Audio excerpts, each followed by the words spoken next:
क्या हाल है मित्रों। आज के वीडियो में हम इस चार टॉपिक के बारे में बात करने वाले हैं और ये बहुत ही इंपॉर्टेंट टॉपिक है और रिएक्ट में भी अच्छा खासा यूज होता है, खासकर पैरामीटर डी स्ट्रक्चर का बहुत ज़्यादा यूज होता है। बात करते हैं और देखते हैं कि ये सारी चीज़ें क्या है। बहुत ही बेसिक से बात करेंगे और बहुत ही अच्छे से बात करेंगे। स्टार्ट करते हैं बिना कोई देरी के। सबसे पहले हम बात करते हैं फंक्शन के अंदर फंक्शन कैसे बना सकते हैं। देखो, फंक्शन के अंदर फंक्शन बनाते हैं, उसके बाद हम ये भी देखते हैं कि आखिर उसको कॉल करने का तरीका क्या होता है। मैं फंक्शन बनाता हूँ। अब फंक्शन बनाना आप लोग समझ गए होंगे कैसे बनाते हैं। हम लोग फंक्शन कीवर्ड लगाते हैं एंड फंक्शन का नाम दे देते हैं। मान लो मैं चाहता हूँ कि हेलो वर्ल्ड प्रिंट करूँ, तो हेलो नाम का फंक्शन दे देता हूँ, सॉरी नाम दे देता हूँ। उसके बाद इसके अंदर मैं प्रिंट करूंगा सिंपली कंसोल डॉट लॉग और सिंपल लिखूंगा यहाँ पे हेलो हेलो वर्ल्ड। अब देखो ये बहुत ही बेसिक सा है। मैं आपको सिखाना चाहता हूँ कि फंक्शन के अंदर फंक्शन कैसे बनाते हैं और कैसे कॉल करते हैं। तो ये तो रहा एक फंक्शन। मैंने बोला फंक्शन के अंदर फंक्शन बनाना है। मान लो यहाँ पे मैं बनाता हूँ एक फंक्शन, सिंपली एक फंक्शन कीवर्ड लगाऊंगा और सिंपली लिखूंगा प्रिंट हेलो वर्ल्ड अगेन। ठीक है, प्रिंट हेलो वर्ल्ड अगेन। और इसमें भी क्या करूंगा, मैं लिखूंगा कंसोल डॉट लॉग और सिंपली लिखूंगा हेलो वर्ल्ड वर्ल्ड अगेन। अब देखो ये बहुत ही भद्दा एग्जांपल है, बट मैं आपको समझाना चाहता हूँ कि आखिर फंक्शन के अंदर फंक्शन बनाते कैसे और कॉल कैसे करते हैं। तो मुझे कुछ सूझ नहीं रहा है, इसलिए मैं रैंडमली कुछ भी बना दे रहा हूँ। हमारा मेन मकसद है कि फंक्शन के अंदर फंक्शन बनाए और उसको कॉल भी करें। अब ध्यान से सुनना, मैं अगर इसको कॉल करना चाहता हूँ, ध्यान से सुनना, अगर मैं इसको कॉल करना चाहता हूँ हेलो को, सबसे पहले हम हेलो को कॉल करते हैं। आप सभी जानते हैं कि हम यहाँ पे हेलो को कॉल कर सकते हैं। हम यहाँ पे हेलो को कॉल कर सकते हैं सिंपली इस तरीके से। अगर हम इसका आउटपुट देखें तो क्या मिलेगा, हमें ये हेलो वर्ल्ड प्रिंट होता हुआ दिख जाएगा। क्यों दिख जाएगा सिर्फ हेलो वर्ल्ड, ये क्यों नहीं दिखेगा, क्योंकि भाई इसे हमने तो कॉल किया ही नहीं है। जिसे हम कॉल करेंगे वो हमें दिखेगा, जिसे हम कॉल नहीं करेंगे वो हमें क्यों दिखेगा। तो हमें सिंपली ये हेलो वर्ल्ड दिखेगा क्योंकि ये हेलो वर्ल्ड जो है इस फंक्शन के अंदर है, हेलो फंक्शन के अंदर। और ये हेलो फंक्शन को हमने यहाँ पे कॉल कर दिया है, तो कॉल किया है तो हमें दिखना चाहिए हेलो वर्ल्ड, जो कि यहाँ पे दिखेगा। मान लो आप चाहते हो मैं ये हेलो वर्ल्ड अगेन को भी देखूं, इसके लिए अगर आप बाहर में एक्सेस करते हो प्रिंट हेलो वर्ल्ड और इसको अगर कॉल करते हो बाहर में, तो क्या होगा, देखो यहाँ पे बोल रहा है print hello world again is not defined. क्यों, क्योंकि आपने इस फंक्शन को बनाया तो है इस फंक्शन के अंदर और कॉल कर रहे हो आप इसके बाहर, यानी कि आपने इस ब्लॉक के अंदर, ध्यान से सुनना, आपने इस ब्लॉक के अंदर, यानी कि यहाँ जो येलो वाला दिख रहा है ना कर्ली ब्रेसेस, इसके अंदर आपने बनाया फंक्शन और कॉल कर रहे हैं आप इस कर्ली ब्रेसेस के बाहर। तो आप कैसे एक्सेस कर पाओगे। अब ये देखो, ये ब्लॉक स्कोप, ग्लोबल स्कोप, इसके बारे में हम बात करेंगे आगे चल के, तो और अच्छे से आपको क्लियर होगा। बट अभी के लिए इतना समझो, जिस ब्लॉक में आप जिस फंक्शन को या वेरिएबल को बनाते हो उसको आप बाहर में कैसे एक्सेस कर पाओगे, तो बाहर में एक्सेस कर नहीं पाओगे। इसलिए आपको क्या करना होगा, इसको सिंपली कट करके और इसी के अंदर, यानी कि यहाँ पे आपको कॉल करना होगा। अब यहाँ पे क्यों, अब जाहिर सी बात है जो आपने फंक्शन बनाया उस फंक्शन के तो बाहर ही करोगे ना। अब ऐसा तो होगा नहीं कि आप यहाँ पे सिंपली फंक्शन के अंदर कर दोगे। अगर मैं फंक्शन के अंदर करता हूँ तो देखो क्या होगा, तो यहाँ पे कुछ प्रिंट नहीं करेगा। क्यों नहीं करेगा, क्योंकि ये फंक्शन अभी तक कॉल हुआ ही नहीं है।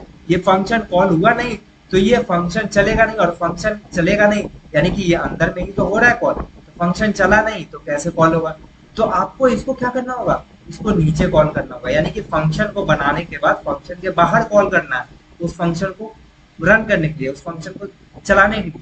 तो अब देखेंगे अगर, तो हमें क्या होगा, हेलो वर्ल्ड अगेन प्रिंट होता हुआ दिख जाएगा। तो यहाँ पे हमें दिख गया। सो आई होप आपको समझ में आया होगा कि फंक्शन के अंदर हम लोग फंक्शन कैसे बना सकते हैं और कहाँ पे कॉल कर सकते हैं। अब हम बात करते हैं डिफॉल्ट पैरामीटर के बारे में। ध्यान से समझना, बहुत ही प्यारे तरीके से समझाऊंगा। यहाँ पे मैं सिंपली एक फंक्शन बनाऊंगा, लेट सपोज प्रिंट नंबर नाम से, प्रिंट नम, ठीक है, प्रिंट नम नाम से कराऊंगा और यहाँ इसके अंदर प्रिंट करा दूंगा नंबर को। दो नंबर लूंगा, ए कॉमा बी। तो मैंने दो पैरामीटर डाल दिया और कंसोल भी करा दूंगा इस दोनों नंबर को, सिंपली ए को और बी को कंसोल करा दूंगा, सिंपली यहाँ पे ए को बी को कंसोल करा दूंगा। अब ध्यान से समझना, अब मैं क्या करूंगा, इसे कॉल करूंगा, प्रिंट नम को सिंपली कॉल कर दूंगा। कॉल करते समय मुझे दो नंबर देना होगा, क्यों देना होगा, क्योंकि यहाँ पे पैरामीटर में दो नंबर ले रहा है, तो मुझे दो नंबर देना होगा, तो मैं सिंपली 10 और 20 दे देता हूँ। अब जब मैं इसे चेक करूंगा तो आपको रिजल्ट पता है कि ए और बी प्रिंट हो जाने वाला है, 10 और 20 प्रिंट हो जाने वाला है। बहुत अच्छी बात। तो आप बोलोगे ये तो हमें समझ में आ रहा है, तो मैं बताना चाहता हूँ डिफॉल्ट पैरामीटर के बारे में। मान लो कि आपने क्या किया, आपने बी का वैल्यू छोड़ दिया, यानी कि बी का वैल्यू आप मिस कर गए, आप छोड़ दिए, तो आप यहाँ पे एक डिफॉल्ट वैल्यू डाल सकते हो, यानी कि इक्वल टू के अंदर मान लो मैं डालना चाहता हूँ 30, तो इक्वल टू में अगर मैं 30 डालूंगा और यहाँ पे एक ही पैरामीटर दे रहा हूँ, तो क्या होगा, यहाँ पे ए के अंदर 10 चला जाएगा और बी के अंदर मैंने यहाँ पे कॉमा डाल के कुछ दिया नहीं है, तो क्या होगा, बी की वैल्यू, ये जो डिफॉल्ट वैल्यू है 30, वो इस बी की वैल्यू मिल जाएगी, यानी कि बी का वैल्यू इसको 30 मिल जाएगा। तो 10 और 30 प्रिंट होता हुआ आपको दिखेगा। तो आई होप आपको समझ में आएगा कि डिफॉल्ट पैरामीटर क्या होता है, यानी कि कोई आप डिफॉल्ट वैल्यू दे रहे हो पैरामीटर के अंदर, ताकि अगर उसे कोई वैल्यू आर्गुमेंट में ना दिया जाए, यानी कि यहाँ जो हम भेज रहे हैं वो आर्गुमेंट है, अगर यहाँ पे आर्गुमेंट एक दे रहे हैं 10 और दूसरा आर्गुमेंट नहीं दे रहे हैं, तो पैरामीटर में दूसरा आर्गुमेंट मिलेगा नहीं इसको, और नहीं मिलेगा तो ये डिफॉल्ट वाला जो 30 है ना वो चल जाएगा सिंपली। तो आई होप आपको डिफॉल्ट पैरामीटर भी समझ में आया होगा। अब हम बात करते हैं रेस्ट पैरामीटर के बारे में। देखो रेस्ट नाम से ही क्लियर है, रेस्ट पैरामीटर के बारे में हमने बात कर रखा है पीछे में भी, बट स्टिल हम फंक्शन में देखते हैं कैसे यूज होता है। उसके लिए हम क्या करेंगे, सिंपली सबसे पहले इसे कमेंट करेंगे और यहाँ पे सिंपली फंक्शन बनाएंगे सम नाम से, सम नाम से, हाँ सम नाम से बना लेते हैं, और इसके अंदर दो आर्गुमेंट ले लेते हैं, ए कॉमा बी, सिंपली दो आर्गुमेंट ले लेते हैं और यहाँ पे कंसोल करा देते हैं, कंसोल करा देते हैं ए प्लस बी, ठीक है, ए प्लस बी को हमने क्या किया, प्रिंट करा दिया, बढ़िया बात है। अब हम जब इसे कॉल कराएंगे, सम नाम के फंक्शन को कॉल कराएंगे, दो नंबर सिंपली दे देंगे, दो नंबर हमने दे दिया। आपके एक्सपेक्टेशन के अनुसार क्या होगा, 10 प्लस 40 50 हो जाएगा, जो कि सही, जो कि 50 आना भी चाहिए और आएगा भी, तो यहाँ पे आपको 50 दिख रहा है, बढ़िया बात है, ये तो सिंपल प्रोग्राम था। लेकिन लेकिन मान लो कि आपने क्या किया, एक और पैरामीटर दे दिया, एक और पैरामीटर दे दिया, एक और पैरामीटर दे दिया, तो क्या होगा, तो आपने क्या किया है, यहाँ पे कुछ नहीं किया, यानी कि पैरामीटर के अंदर दिया ही नहीं, आपने तो दो ही पैरामीटर दिया ए और बी, और आप दे रहे हैं वैल्यू 5, यहाँ 5 वैल्यू दे रहे हैं, तो दो पैरामीटर यानी कि दो आर्गुमेंट जो है 10 और 40 वो तो चला जाएगा इसके अंदर ए और बी के अंदर, और कंसोल हो भी जाएगा ए प्लस बी, बट बाकी का पैरामीटर इग्नोर हो जाएगा, बाकी का पैरामीटर यहाँ इग्नोर हो जाएगा। बट आप चाहते हो जो बाकी का पैरामीटर है, यानी कि आप चाहते हो कि बाकी जो बचा हुआ पैरामीटर है वो एक अलग वेरिएबल में आ जाए, उसके लिए आप रेस्ट पैरामीटर का यूज कर सकते हो। कैसे, कॉमा डालो, और रेस्ट पैरामीटर आपको पता है 3 डॉट होता है, स्प्रेड ऑपरेटर भी 3 डॉट से होता है और रेस्ट पैरामीटर भी 3 डॉट से होता है, ये आपको ध्यान रखना है। 3 डॉट डालना और एक कोई वेरिएबल डाल देना है, सी नाम डाल दो या रेस्ट नाम डाल दो, कुछ भी डाल दो, मैं सी डाल देता हूँ, क्योंकि रेस्ट डालूंगा तो आपको लगेगा रेस्ट कंपलसरी है डालना, इसलिए मैं अलग वेरिएबल डालता हूँ सी। तो अब क्या होगा, अगर मैं सी को प्रिंट कराऊं, ध्यान से समझना, अगर मैं सी को प्रिंट कराऊं तो यहाँ पे आपको एक एरे के फॉर्म में ये बाकी का बचा हुआ नंबर दिख जाएगा 50 40 60, यहाँ ध्यान से समझना 50 40 60 आपको दिख रहा है बाकी का बचा हुआ, यानी कि रेस्ट पैरामीटर में अगर आप आर्गुमेंट दे रहे हो तो क्या होता है, यहाँ पे क्या होता है, सिंपली बचा हुआ जो है नेक्स्ट एरे में नया नंबर नए वेरिएबल में आ जाता है, बढ़िया बात है।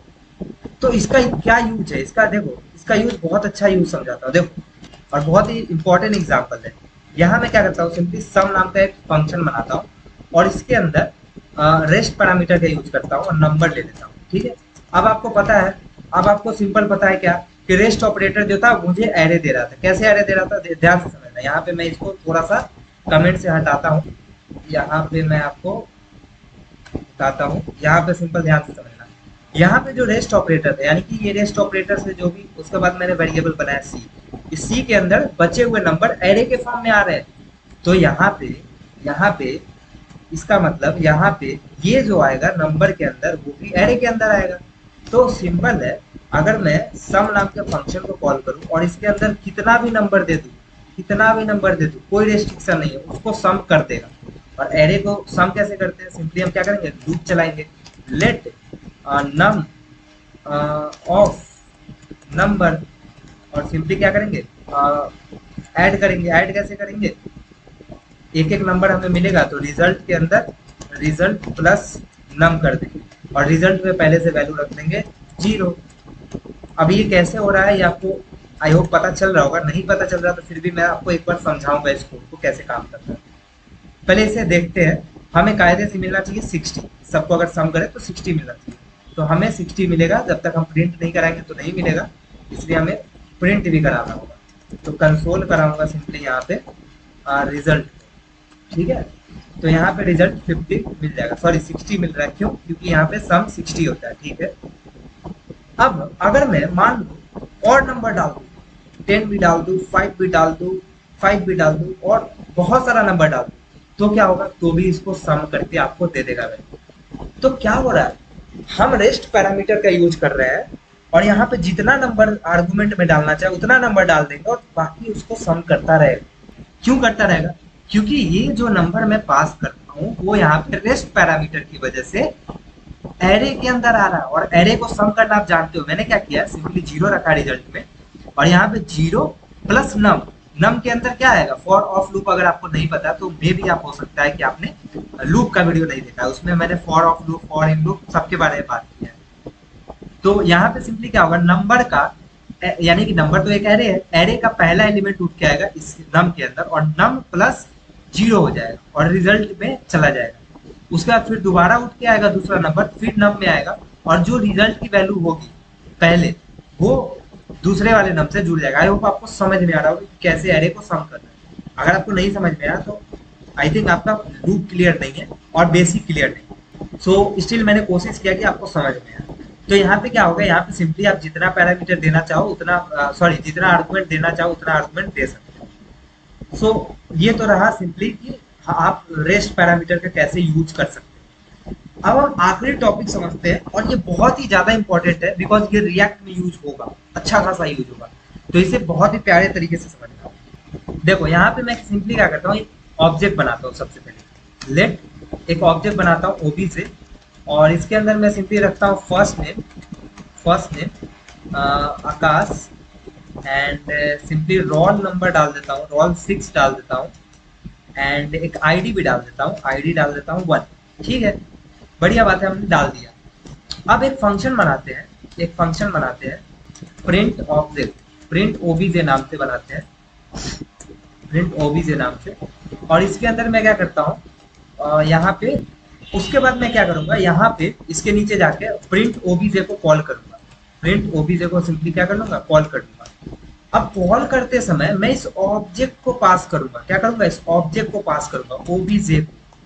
ठीक है, तो पैरामीटर डीस्ट्रक्चरिंग क्या होगा, यानी कि ओबीजे को जब मैं पास कर रहा हूँ, बहुत ही ध्यान से समझना, ओबीजे को मैं जब पास कर रहा हूँ तो ये पूरा का पूरा ऑब्जेक्ट पास हो रहा है। ऑब्जेक्ट के अंदर तो फर्स्ट नेम भी है, ऑब्जेक्ट के अंदर तो रोल भी है, ऑब्जेक्ट के अंदर तो आईडी भी है, तो सब का सब पास हो रहा है। तो आप यहाँ पे ले सकते हो उसको, यहाँ पे सिंपली ओबीजे ले सकते हो और सिंपली प्रिंट कराना हो तो ओबीजे को प्रिंट भी करा सकते हो, ओबीजे को प्रिंट भी करा सकते हो। देखो यहाँ पे ऑब्जेक्ट मिल जाएगा आपको पूरा का पूरा। अगर आप ऑब्जेक्ट का फर्स्ट नेम चाहते हो तो ओबीजे डॉट फर्स्ट नेम करना होगा तो आपको फर्स्ट नेम मिल जाएगा। ऑब्जेक्ट का अगर रोल चाहते हो तो ओबीजे डॉट रोल करना होगा तो मिलेगा, क्योंकि आपको पता है ऑब्जेक्ट को कैसे एक्सेस करते हैं, ओबीजे के साथ डॉट प्रॉपर्टी लगा के या ब्रैकेट नोटेशन लगा के, आपको पता ही। तो यानी कि यहाँ का पूरा पूरा ऑब्जेक्ट आके उठ के आ रहा है यहाँ पे। तो पैरामीटर डीस्ट्रक्चरिंग की मदद से हम क्या कर सकते हैं, यहाँ पे फर्स्ट नेम रोल आईडी पता है तो हम सिंपली यहाँ पे first name comma roll comma ID साथ में ले सकते हो। और यहाँ ओबीजे डॉट लगाने की जरूरत नहीं है क्योंकि ये डी स्ट्रक्चर हो चुका है। यानी कि डी स्ट्रक्चर का मतलब क्या था, ये फर्स्ट नेम नाम का एक वेरिएबल बन चुका है और ऑब्जेक्ट का पहला प्रॉपर्टी फर्स्ट नेम वैल्यू यहाँ पे उठ के आ चुका है, रोल भी एक वेरिएबल बन चुका है और ये उठ के आ चुका है।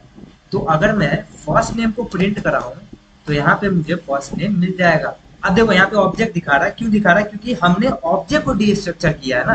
तो आपको पता है ऑब्जेक्ट को डीस्ट्रक्चर करने के लिए कर्ली ब्रेसेस डालते हैं, क्योंकि आपको पता होगा जब हम यहाँ पे कर रहे थे, जब हम पीछे वीडियो में कर रहे थे ऑब्जेक्ट डीस्ट्रक्चरिंग के वीडियो में आपने देखा होगा कि हम यहाँ ऑब्जेक्ट का साइन लगा रहे थे और उसके बाद इसके अंदर डीस्ट्रक्चर कर रहे थे, वेरिएबल का नाम लिख रहे थे।